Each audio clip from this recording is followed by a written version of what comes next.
Tem uma voz só fixa por enquanto. Daniel mandou R$ 5. O nome do vídeo do analista é Retcons em Naruto. Quais são e por quê? Quais são e por quê? Eu não sei porque tá dando eco também na voz. Eu nunca vou conseguir resolver isso. Muito obrigado, Daniel, pelo Pix, mano. Tamo junto demais. Tamo junto demais. Deixa eu ver aqui o vídeo do analista. Mano, eu sou fã, assim, do analista pra caramba.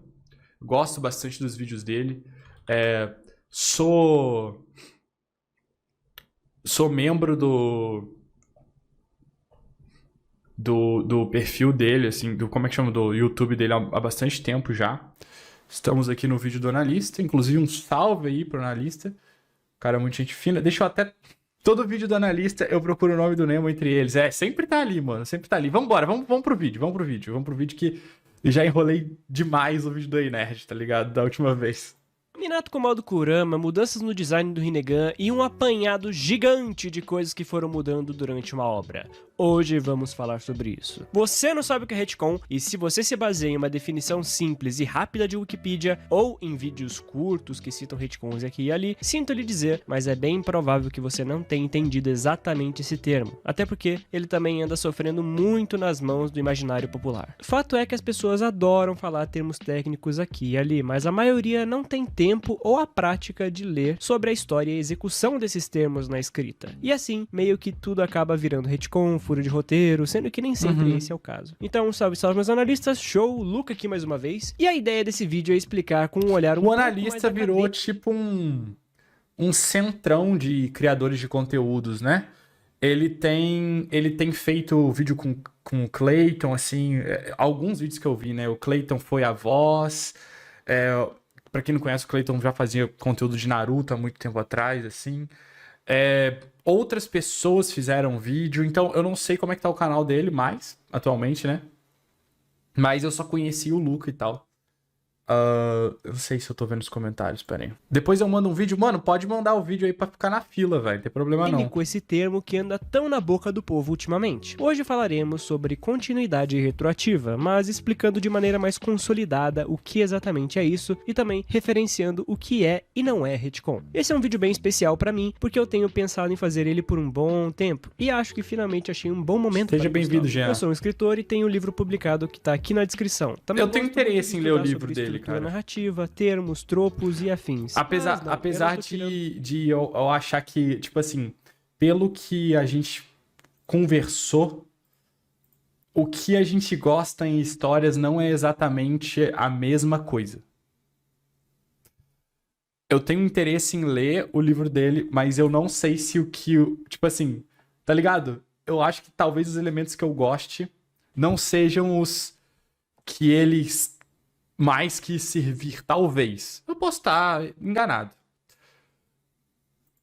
Nada disso só da minha cabeça.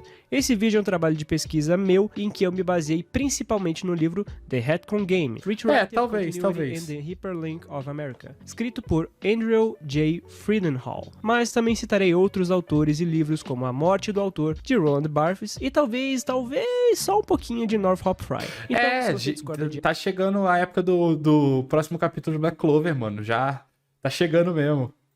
Algo conceitual que seja referente à parte em que eu cito esses caras, vai lá e briga com os autores e não comigo. Mas brincadeiras à parte, se você tiver alguma outra fonte acadêmica ou discorda de algo que eu tenha falado por aqui, eu adoraria saber o seu argumento aqui nos comentários, beleza? Só seja educado. Tudo que eu falo e falarei aqui nesse vídeo é um apanhado de definições e comparações que a galera costuma chamar de retcon, e eu vou dar aqui a minha análise. Então, se você encontrar algum erro, eu vou ficar muito feliz em ver o seu argumento. Isso é uma outra coisa que a gente tem que falar sobre qualquer termo, né? Os termos, eles foram...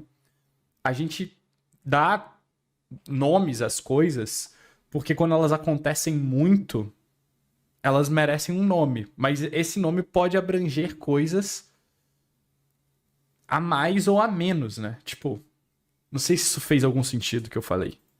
Se inscreve no canal e junte seus membros a partir de R$ 1,99 e bora pro vídeo. Eu queria começar deixando muito claro o que é e não é retcon. Retcon, de acordo com o Friedenthal, é um processo narrativo em que o criador ou produtor de uma narrativa altera deliberadamente a história dessa narrativa de modo que daqui pra frente as histórias futuras reflitam essa nova história, ignorando completamente o antigo, como se nunca tivesse acontecido. Foco nessa última parte, como se nunca tivesse acontecido. Ou seja, um retcon é uma mudança que altera completamente algo antigo e leva aquilo como se nunca tivesse acontecido, uma espécie de substituição. Outra coisa importante a se observar é o preparo, pistas e foreshadows nesse meio do caminho, pois um retcon não é um retcon se nós estivermos falando sobre informação oculta e plot twist.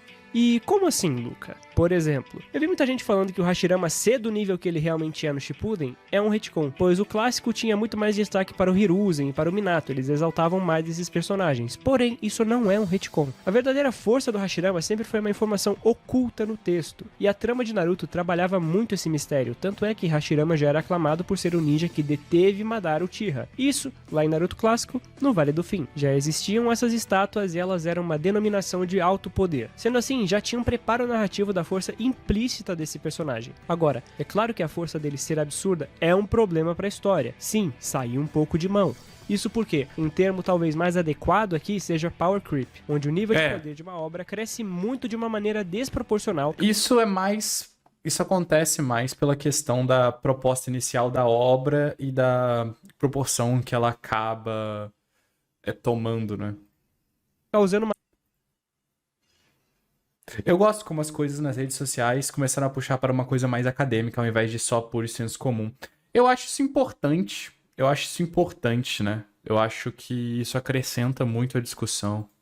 Uma quebra de balanceamento, quebra essa que é notável. Power creep, no entanto, não é um termo narrativo usual, isso não é nada acadêmico, mas sim um termo popular, muito mais utilizado no meio dos games. E essa parte a gente vai deixar um pouco para outro gente, vídeo. Isso daqui, eu acho que isso daqui tem muita influência do Narras, tá?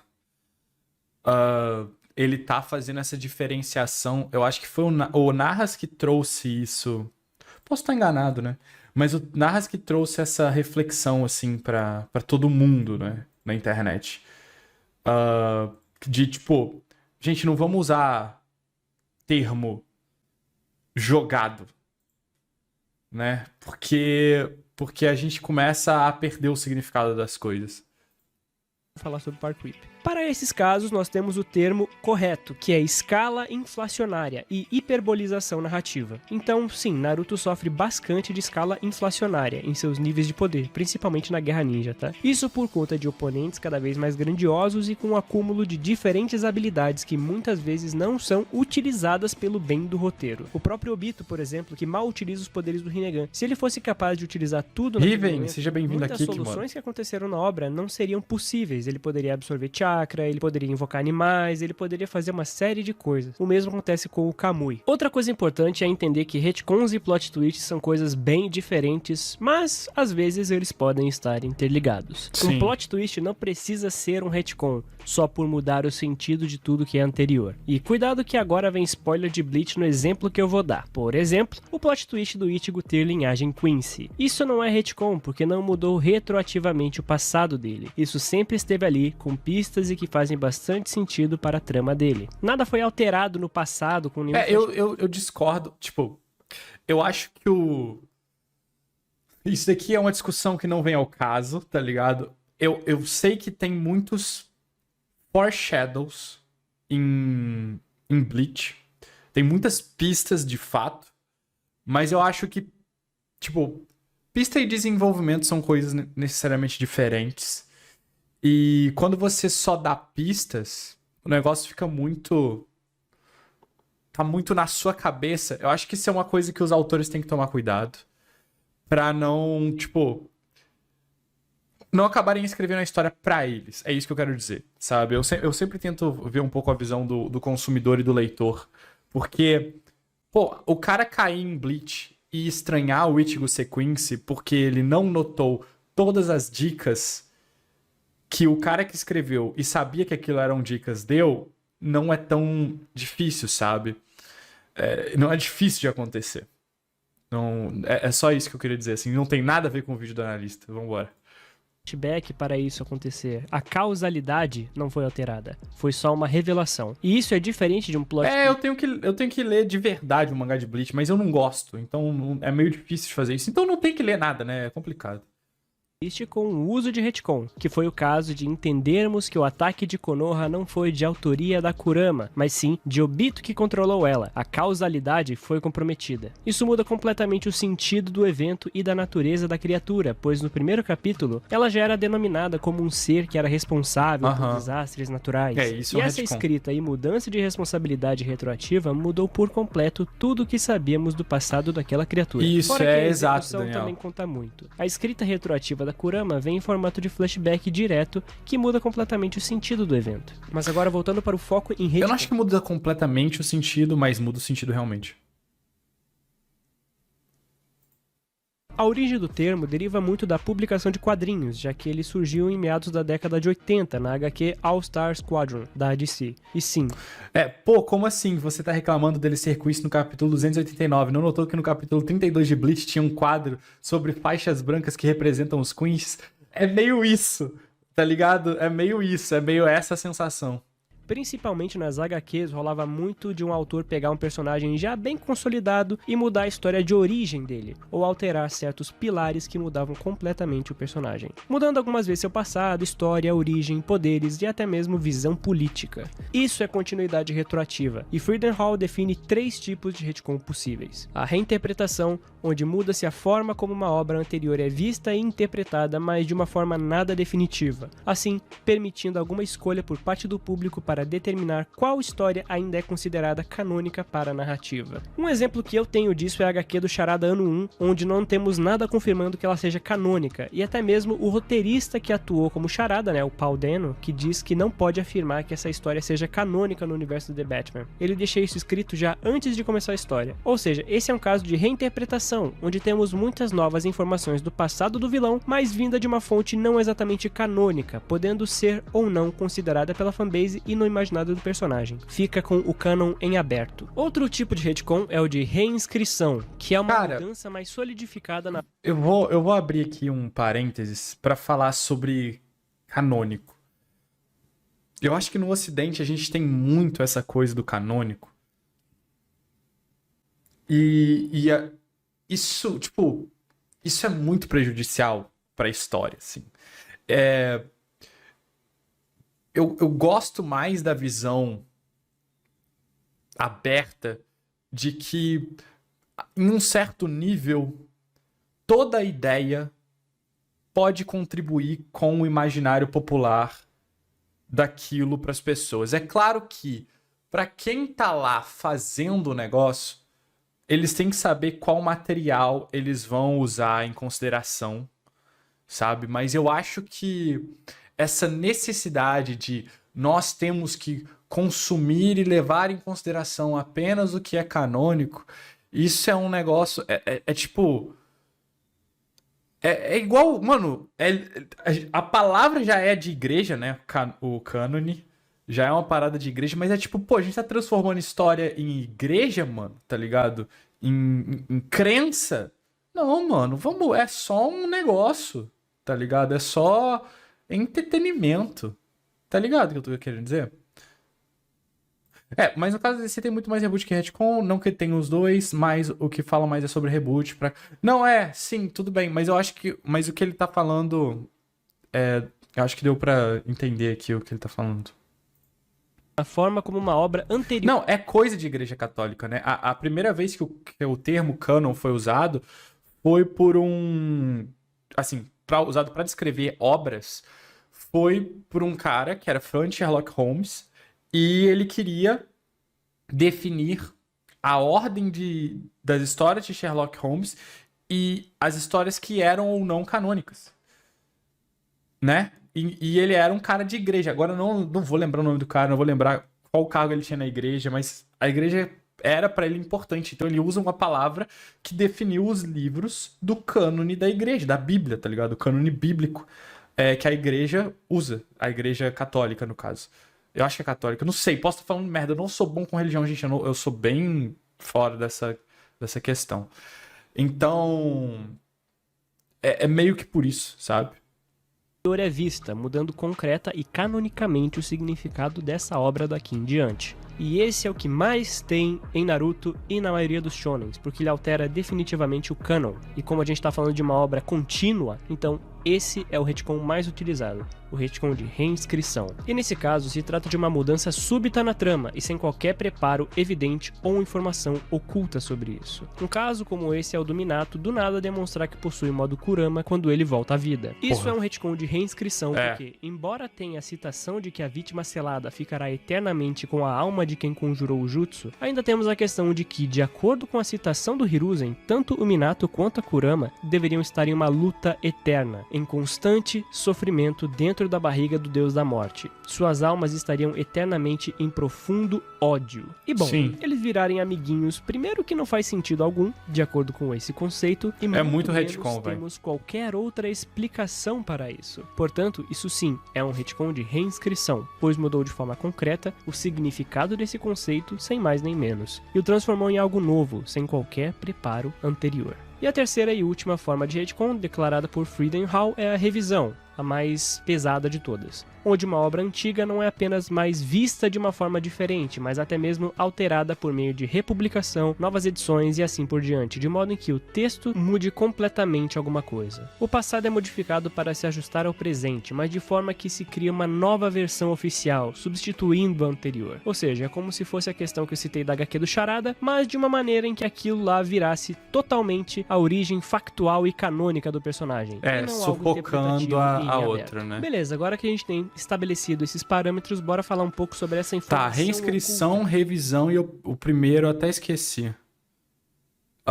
Reinterpretação. Tá. Criação de mistério e também plot twist. Para explicar tudo isso, eu vou ir dando exemplos dentro da própria obra de Naruto. A questão do Rinnegan do Pen é um bom ponto de análise para vermos toda essa questão. O visual inicial do Rinnegan foi sim alvo de um retcon, isso é fatídico. Principalmente pelo fato dele ter recebido uma alteração visual dentro da obra e sem qualquer explicação na trama. Ele simplesmente era de uma forma e depois ficou com outra aparência, tanto no anime quanto no mangá. E isso serve para mostrar que nem todo retcon é ruim. Retcons são mudanças e que têm intenção de correção, alteração ou melhoria. E muitas vezes a sua execução pode vir a ser duvidosa. E às vezes eles são, tipo, pequenos, né? Às vezes eles são pequenos elementos que acontecem e esses pequenos elementos vão contribuir de uma forma ou de outra, não vão ser necessariamente negativos. Retcons, às vezes, retcons são importantes a partir de um momento que você está escrevendo uma obra contínua, né? Uma obra que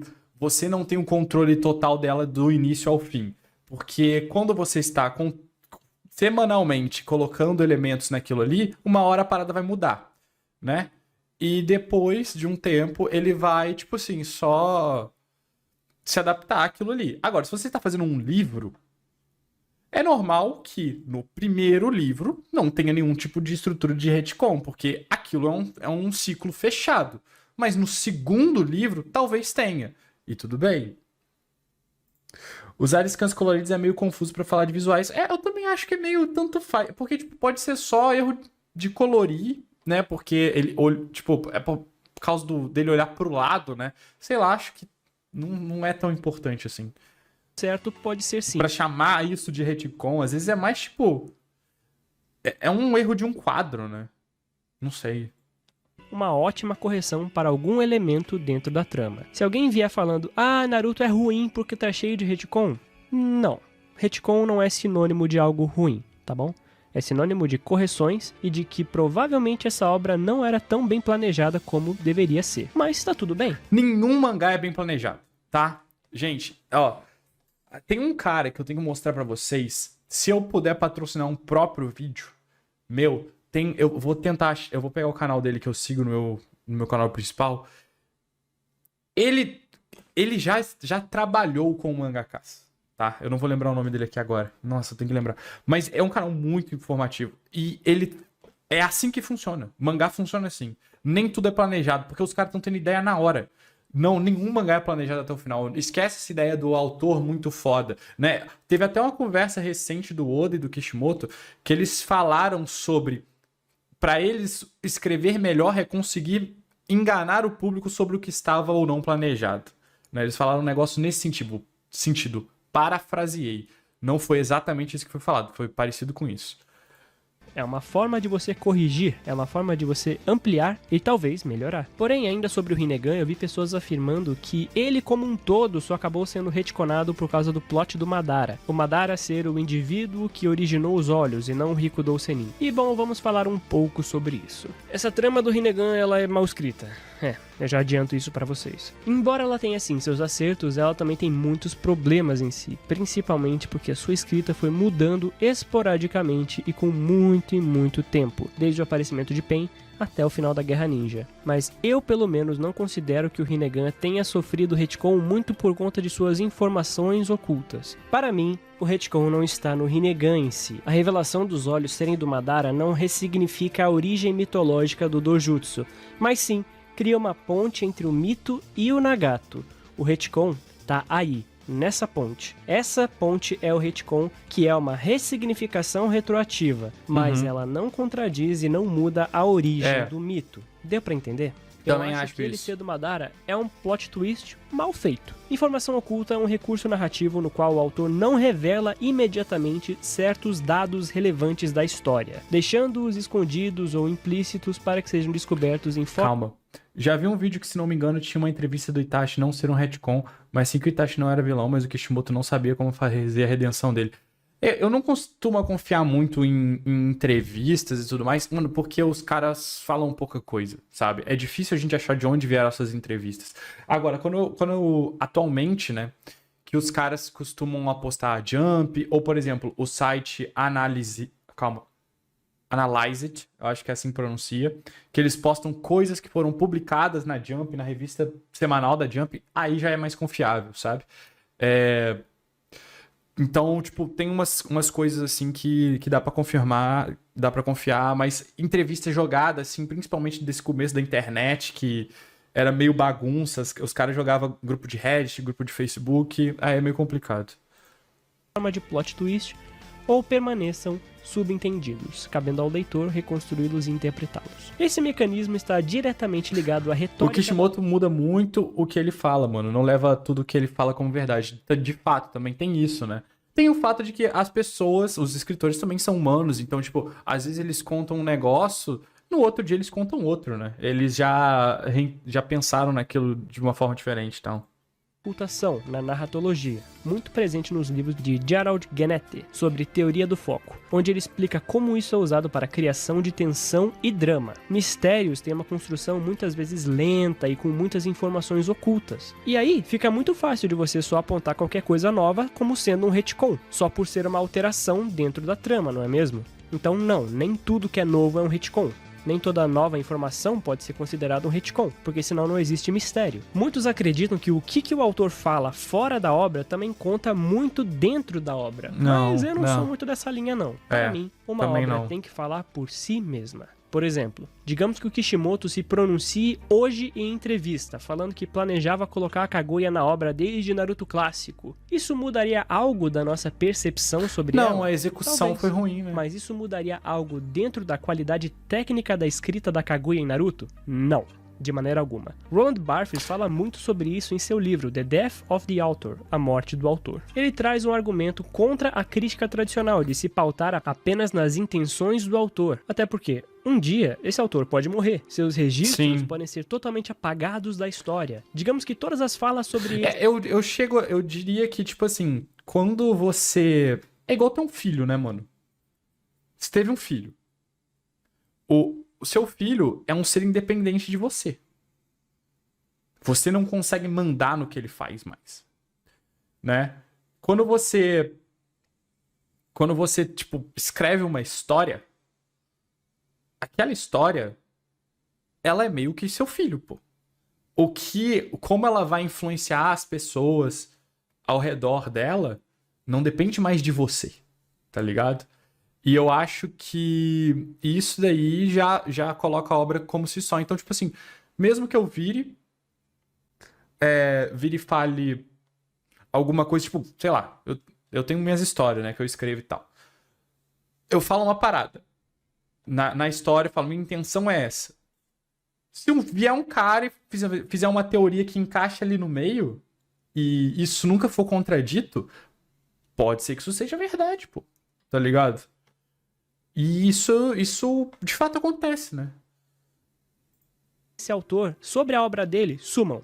E aí, como poderíamos avaliar o verdadeiro significado de uma obra sem a presença de um autor vivo para explicar ela pra gente? Ora, É aquele negócio do 6 e do 9, né? Tipo, se você desenha um 6 barra ou um 9, tanto faz, na calçada, e você começa a discutir com a pessoa que tá na sua frente se aquilo é um 6 ou um 9, como você resolve essa discussão? Ah, você vai atrás de quem desenhou o número. E se essa pessoa não existir mais? A própria obra, é claro. A obra deve falar por ela mesma. 90% do conteúdo do Nemo é Lost Media. Papo reto. É verdade. E o Roland Barthes acreditamos nisso. Então, quando entramos no assunto de retcon, eu acabo indo mais por essa linha também. Não tem pistas na trama que indiquem preparo narrativo? Não existe qualquer mistério oculto sobre aquele elemento? Foi algo que veio do nada ou apenas como um plot fix? E também o principal fator. Esse é um elemento novo que surgiu agora e que ressignifica alguma coisa anterior à trama, seja com ou sem flashback. Se é algo que ressignifica, dá um novo significado para aquilo e de fato muda a causalidade das coisas, aí é um retcon. Pelo menos na minha análise, é claro. Quanto ao Rinnegan, tudo que é dito para nós na audiência é através de conhecimento mitológico. Eu já acho que, tipo assim, o problema é que, né, mesmo usando esses elementos que ele trouxe de base, eu acho que retcon abrange um pouco mais de coisa. Eu acho que mesmo mistérios podem ser resolvidos com retcons, sabe? Mas aí eu já tô falando, já não vou conseguir me aprofundar nisso aqui agora. E eu precisaria de fazer um roteirinho melhor sobre isso. O que seria Lost Media, basicamente, tipo, isso já esteve em algum lugar, mas não existe mais acesso a isso, logo é uma Lost Media. Não é 100% Lost Media, boa parte dos conteúdos. As lives de Hunter x Hunter são, porque o TikTok provavelmente apagou muitas delas. Mas muitas coisas minhas eu ainda tenho, tá ligado? Privado. Lendas e suposições dos personagens dentro da obra. Um meio super abstrato e que pode ser mutável ao bel prazer do autor. São lendas e com narradores não confiáveis. Nada do que o Jiraiya fala é fato. Nada do que o Jiraiya fala ele viu diretamente. As lives de Hunter x Hunter, mano, pior que não... Eu queria, mas, sei lá. Sendo assim, tem-se a tendência de mistério para a origem e também para o plot, que fica em aberto. Nada que surge após, por conta das declarações e do passado do Madara, mudam a origem mística do Rinnegan. Continua tudo sólido, nada é substituído, já que continua tendo ligação direta, sim, com o Sábio dos Seis Caminhos e seus filhos. E temos diversos momentos em que esse tema é mais e mais explorado. O problema para mim nessa escrita é a falta de clareza, explicações e muitas conveniências que temos nesse percurso. Eu discordo um pouco. Eu não acho que... Tá vendo? É isso que eu gosto do vídeo do analista. Eu discordo um pouco das análises dele, óbvio que respeitosamente. Eu acho que essa falta de clareza às vezes abre muita margem legal para interpretação. O problema é que Naruto é o que eu sempre falo, né? Naruto é o que eu falei ontem também. Naruto é uma parada com um caldo que poderia ser enxugado. Acabam tornando a escrita artificial e que é bem menos natural do que estávamos acostumados no começo de Naruto. Então, o que nós temos aqui, ao meu ver, é basicamente um elemento divino desde sempre e que cumpre o papel como tendo origem e poderes diversos na escalada de poder da obra. Agora que já temos quase tudo explicadinho, bora falar o que é ou não é retcon em Naruto pela minha ótica. A começar pelas bijus. Muitos consideram bijus e jinchurikis em Naruto como um todo sendo um retcon, pelo fato delas terem sido introduzidas como uma, entre aspas, classe de shinobi. Eu acho que se for falar das 3 interpretações ali de retcon que ele botou no começo, é uma reinterpretação, pô. E tudo mais. Isso porque o termo jinchuriki só veio aparecer no Shippuden. Eu acho que é um retcon do tipo de reinterpretação. No clássico. Em Naruto clássico, as bijus eram tratadas e chamadas de demônios, mas eu não considero isso um retcon. Primeiro, pelo simples fato de biju ser o mesmo termo para bestas com cauda. É sério, essa é a tradução. Biju significa bestas com cauda. A mudança de termo não é bem uma mudança, mas uma padronização, e só serviu para nós categorizarmos melhor as criaturas em uma trama delas mesmas. Chamar besta de demônio ou besta de biju, para mim é basicamente a mesma coisa, porque esse é o significado da palavra biju. Agora, o termo Jinchuriki é realmente diferente, e não existia nada parecido no Naruto clássico. Jin vem do kanji de humano, Chu vem do kanji de pilar, que é o mesmo kanji de Hashira, e Riki vem do kanji de força, poder, e também remete ao kanji Chikara. Sendo assim, Jinchuriki vem de pilar humano de poder, ou poder do pilar humano, basicamente um nome bonitinho para hospedeiro de um poder maior. Eu acho que o Kishimoto vacilou nisso daqui, porque como as vilas eram muito... elas tinham muita confusão uma entre a outra, né? Eles podiam ter descoberto que os Jinchurikis existiram em Shippuden. Ao invés de, tipo, eles saberem desde sempre o que é um Jinchuriki, eles poderiam só ter, tipo, caraca, mais vilas fizeram isso que a gente fez de formas diferentes, como era o caso do Gaara a princípio, né? O selo do Gaara era bem diferente do selo do Naruto. Então, tipo, caraca, mais vilas fizeram isso. E aí, com o fato das vilas estarem começando a interagir entre si, eles conceberam esse termo Jinchuriki. Seria uma saída inteligente, ao meu ver. O meu ponto de defesa para isso não ser um retcon é, primeiramente, a questão de ser só um nome bonitinho para algo que já existia na trama e que não era nada novo. Não, aí que tá, mano. Se é um nome de algo que tinha na trama e é um nome que não existia, é uma reinterpretação. Né? O Kishimoto reinterpretou o próprio conceito que ele já tinha introduzido. Então, entra como retcon de reinterpretação, ao meu ver.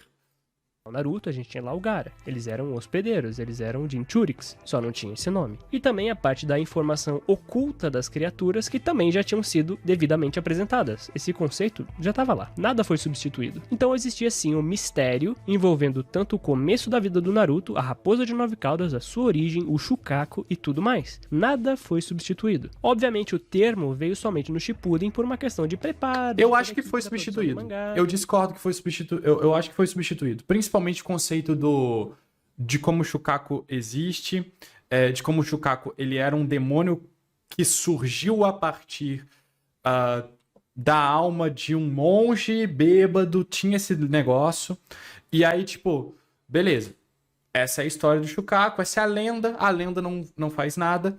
Mas se existiam personagens que tinham demônios dentro de si e um termo não existia, mas ele passa a existir retroativamente, né, dentro da história, porque quando chega no Shippuden, todo mundo já sabe, todo mundo, né, os personagens relevantes, os personagens grandes, os personagens que são detentores da sabedoria em Naruto, sabem o que é um Jinchuriki.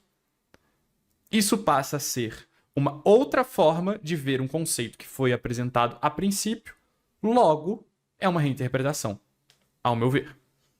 Discordo do analista aqui, mas de fato, eu acho que, tipo assim, é só um jeito muito inteligente de você adaptar os conceitos, né? Mas... Até porque ocorreu sim uma pausa durante o time skip de Naruto para Naruto Shippuden, e esses detalhes ganham mais profundidade. Mas até aí foi apenas uma ampliação do conceito, somando a informação eu acho que ressignifica o passado, existente e sem nenhuma substituição em si. Não houve aquela parte da definição de retcon que eu falei lá em cima, sobre tratar o conceito como se nunca tivesse acontecido. Não, eles não fazem isso. É porque bijus... tratar o conceito como se nunca tivesse acontecido. Eles meio que tratam o conceito do Shukaku ser um espírito como se nunca tivesse acontecido, pô. Ser um monge, né? Não, eu acho... Tipo assim, eu não acho que ele tá errado, não. Principalmente essa parte do argumento dele, né? De, tratar como se nunca tivesse acontecido. Mas eu acho que isso é um pouco abrangente demais. Tipo assim, isso é uma parada que você vai acabar colocando assim... tem elementos que nunca vão ter acontecido porque esses elementos não chegaram nem a ser trabalhados. mas pela forma com a qual eles já foram apresentados, dá pra ver que eles eram diferentes. Tá ligado? Ainda eram vistas e tratadas como demônios por muitos personagens, tanto heróis quanto Relaxa, Dragon protagonistas Slayer, vai durante ficar Naruto salvo Shippuden. esse react Por aí. outro lado, temos esse aqui que é um dos grandes retcons de Naruto clássico pra Naruto Shippuden, que é Danzo. Danzo é um Danzo é um personagem, e não um termo específico como Biju ou Jinchuriki. Um personagem que não tem Danzo é um menção retcon. alguma, mesmo tendo um papel muito importante na diplomacia de Konoha, das tropas Anbu, e mesmo em momentos de crise, não temos qualquer informação dele ali presente. Ele foi tratado completamente como se nunca tivesse existido em Naruto Clássico. Realmente. Mesmo com toda a sua importância para a trama do arco de Konoha Crash, que é a invasão da Vila da Areia, Vamos a lá. Vila do Sol. O Não Danzo é simplesmente... É algo que foi introduzido pra limpar a barra, eu vejo muito dessa forma, pra limpar a barra dos crimes do terceiro e pra... Porque a intenção do crimes, né? Das decisões ruins do terceiro, que são crimes, de certa forma, ele foi colocado ali pra limpar porque o Kishimoto não queria que o terceiro fosse um personagem cruel, não era essa ideia inicial dele, e pra limpar a barra do Itachi também, tá ligado? Ele foi um bode expiatório ali pro Kishimoto colocar os personagens que ele estava ressignificando como algo diferente, tá ligado? nem sequer explicações sobre a ausência dele nesses eventos. Nada disso foi falado nem durante Naruto Shippuden. Ele nunca foi mencionado nesse período de tempo, e tudo por falta de planejamento e preparo narrativo mesmo. Isso foi um retcon de reinscrição e que mudou completamente a trama de Naruto, possibilitando novos culpados para os crimes de Itachi, e também servindo de diversas maneiras para os arcos do Shippuden. Metade da Kurama no Minato. Essa parte eu já falei durante o vídeo. O lance da metade da Kurama ter sido separada... A gente falou disso no último react, né? Eu não considero um retcon, porque foi um mistério. Eu também não. Eu também não considero isso um retcon. Inclusive tem até foreshadows e pistas disso. Construído de forma gradual, com o passar do tempo e com presença... Inclusive, uma das maiores pistas em relação à separação da metade da Kurama é... Tipo assim, que a gente tem uma explicação... meio que uma explicação, tá ligado? Do Orochimaru perder só os braços pro Ceifeiro da Morte. Vocês já pararam pra pensar nisso? Por que Kishimoto mostrou isso, né? Que ele perdeu só os braços, né? Pra mim, esse elemento é pra mostrar que, olha só, pode ser que um negócio seja dividido em dois. Não é impossível.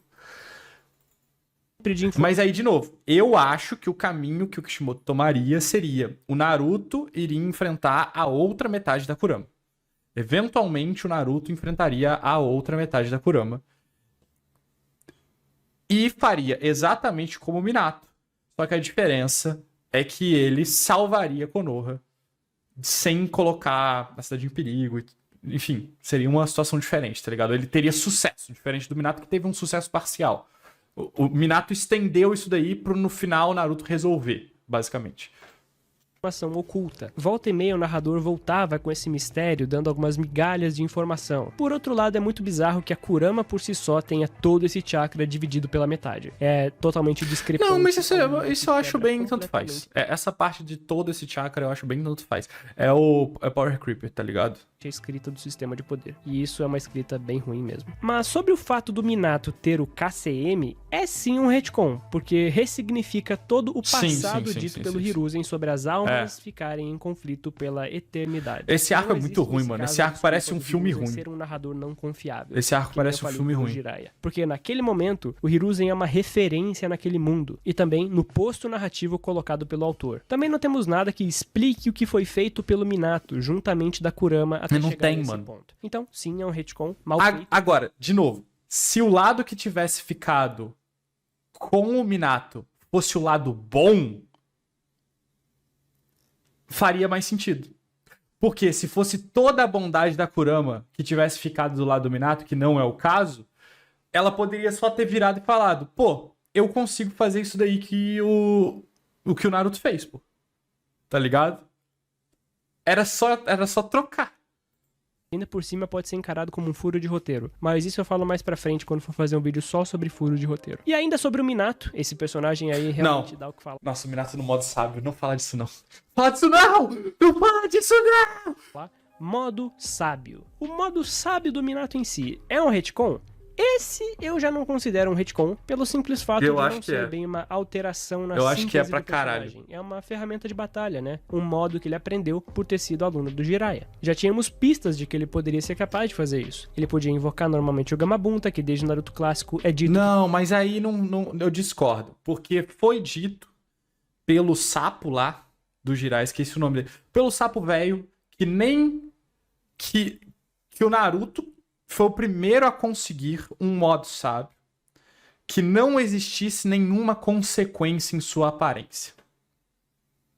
Né? Que tivesse aquele modo perfeito. Tá ligado?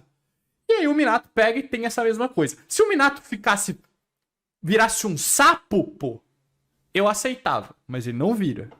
Então aí fica, de fato, meio paia. Se o Minato ficasse verruguento, igual o Jiraiya, que fica com o nariz fudido, pá, tá ligado? Consome muito chakra, até mesmo pelo próprio Jiraiya, e também o simples fato dele ter o contrato com sapos desde Naruto clássico já é um indicativo Isso não é uma pista. Isso não é uma pista. Porque eu discordo que isso seja uma pista. Respeitosamente. Porque, tipo assim, claramente, quando o Kishimoto apresenta o elemento do modo sábio, esse é um elemento que foi concebido ali, né? Naquele momento, o Kishimoto concebeu isso pra história.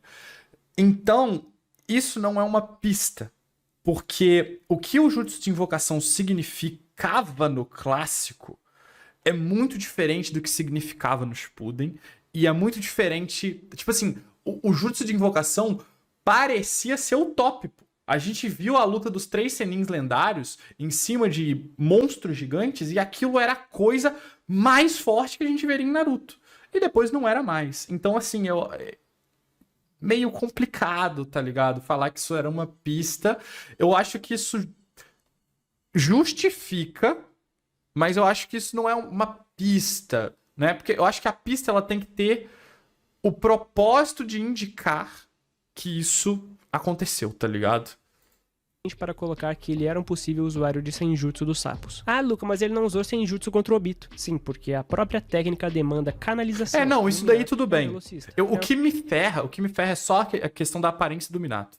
Ele não ter usado nessa luta faz todo sentido, porque inclusive o Naruto é o único que, tipo, teve essa ideia de resolver a parada de eu vou ficar parado com meus clones, pô. Isso daí foi ideia do Naruto, então tudo bem. Uma desculpa muito plausível. Ele só usou na guerra porque o adversário que ele lutava contra exigia isso. Então eu não vejo isso sendo um retcon, até porque é algo já bem provável e esperado, nada de muito novo ou fora do escopo do personagem. Além, é claro, de não estar dentro da própria definição de retcon. Agora bora pegar esse peso pesado aqui, Zetsu. Zetsu é um ser extremamente... Eu acho que entra, assim, na definição de retcon. Eu acho que na segunda definição, que ele falou reinscrição, reinterpretação e revisão. É a revisão. Eu acho que é a revisão. Porque agora eu não tenho certeza. Agora eu não vou lembrar o bagulho que ele explicou. Eu acho que é a segunda. Porque, tipo assim, contradiz a parada do Naruto, né? Eles tratam como se nunca tivesse acontecido a parada do sapo lá falar que o Naruto foi o primeiro a conseguir fazer isso. Mas pode ser que o sapo tenha falado que nem o Jiraiya conseguiu fazer isso. Mas eu tenho uns 90% de certeza que ele fala que só o Naruto conseguiu fazer. Misterioso, e a informação oculta também faz parte do seu personagem. Ninguém sabe nada sobre ele e ele tem seu mistério, mas sim, ele é um retcon. Quando falamos sobre seu plot e sua virada de chave, principalmente. O Zetsu em si não é um retcon, mas o que ele vem a se tornar é... Isso é muito bizarro. Isso porque ele primeiro foi declarado... Não acho que isso seja muito bizarro, não. ...manifestada do Madara, e depois foi revelado através de um plot twist muito bizarro, que na verdade ele é a vontade da Kaguya. O problema é que essa revelação só não tem nenhuma explicação decente. É só um, eu te enganei. Como? Eu também não sei, mano. E sério, não tem explicações sobre o que exatamente é o Zetsu e nem como ele conseguiu se passar pela vontade do Madara. E isso é muito, muito mal escrito. Mas é um retcon mal feito de reinscrição. Marca da maldição com Senjutsu. A marca da maldição também sofreu um retcon durante a guerra, que foi o fato de que sua energia, na verdade, sempre foi senjutsu e absorve energia da natureza. Tudo isso apenas para que o Sasuke pudesse enfrentar Obito com a Jubi naquele momento Pô, mas eu honestamente gosto dessa explicação. fatídico e super conveniente. A forma é que foi muito mais pelo fanservice do que por qualquer outra coisa. Até porque a gente sabe que meio que o Naruto que resolve todo esse conflito com o Obito, né? Ele que vai lá. Eu gosto dessa explicação. Eu acho que, tipo assim, tudo bem, ela ser um retcon, mas eu gosto dessa ideia de que, tipo, o Orochimaru queria um jeito de usar senjutsu. Queria um jeito de armazenar senjutsu. E aí ele fez a marca da maldição, sabe? Eu acho essa ideia legal. Acho que funciona. E, inclusive, aí eu já vou argumentar, né? Já vou lançar aqui meu argumento. Isso não é um retcon porque o Jugo, que tem a marca da maldição original, que foi replicada nos outros, atrai animais exatamente como Naruto, quando ele está parado, recebendo ali os passarinhos, caralho, hein? Argumentei aí. Brincadeira, Luca, mas enfim. Mas isso de fato acontece, tá ligado? Isso de fato acontece. Convence o cara. E sim, retcons têm muitas vezes a influência externa como a aceitação do público e também recepção da audiência, como fator determinante para que aquilo possa acontecer. Então muitas vezes o retcon ele é criado como uma forma de gerar hype ou gerar algum tipo de quebra de expectativa, mesmo que não tenha tanto sentido, só para que a audiência aprove aquilo lá e melhore venda, ou tenha algum propósito. Não, eu acho que, tipo, eu não acho que isso seja um fanservice tão grande, eu não acho que seja um problema. E esse foi o caso daquela mudança conceitual na marca da maldição, que deu um pequeno power-up no Sasuke naquele momento, graças à presença do Jugo. Mas é só isso mesmo. E bom, esses foram alguns retcons de Naruto e eu espero que tenham gostado. Mas aí a gente pode puxar essa parte do... Enfim. Foi isso. Esse foi o vídeo patrocinado do Analista. Muito bom vídeo, tá? Como sempre, o Analista faz vídeos muito bons. Ótimo vídeo, como sempre. Né? Eu discordo de algumas pequenas coisas, né? Mas eu já fui falando ao longo do vídeo. Mas os vídeos do Lucas são excelentes, cara. São completamente, assim, embasados, entendeu? Eu acho que é muito diferente, assim, da maior parte dos criadores, tá ligado? Salve, Draquezinho! Tamo junto! Então, assim, muito bom o vídeo, gente. Obrigado aí por quem patrocinou, que foi o Daniel Bruno, né? Muito obrigado, mano, pelo patrocínio aí do vídeo. Tamo junto demais.